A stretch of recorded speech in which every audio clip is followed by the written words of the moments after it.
Duke qenë dhe rënja dhe ulja e autobuseve me 40% ka ardhur për shkak të mosreagimit nga institucionet përkatëse ka shi kërkesave dhe takimeve që kishin. Me një periudhë kishin një takim me ministrin e infrastrukturës, ministrin e ekonomisë, përfaqësuesin e Ministrisë kryetarin e Bashkisë së Tiranës dhe na premtuar që do të kishin një takim të ditë për të dhënë një drejtim dhe një zgjidhje kësaj situate. Por nga i takimi një filli deri tani nuk patëm asnjë reagim. Nuk na u tha që po punohet për diçka, nuk ka grupe pune që po merren me këtë pjesë, edhe ne na shkryu pas një mbledhje shumë gjatë në fakt me anëtarët e gjatë arritëm në konkluzionin që duhet të reduktojmë flotën e mjeteve me 40%.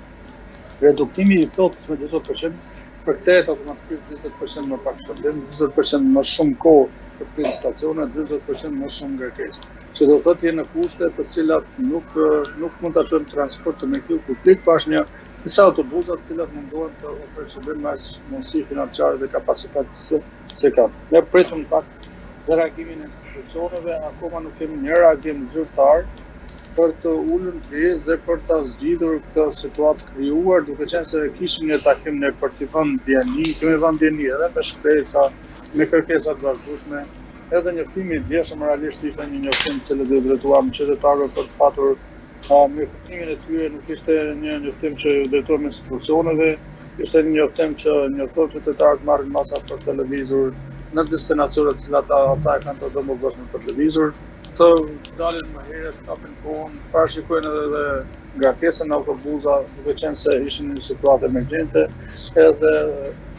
ajo që pamë në fakt nuk ishte e këndshme as për ne, as për qytetarët, as më tepër që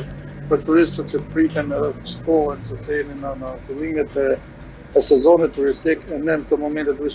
duhet të ishin duke menduar të bënim një transport më të mirë se sa e bën vjet, jo të rikthehemi në pikën 0 edhe të vazhdojmë përsëri me ankesat dhe po themi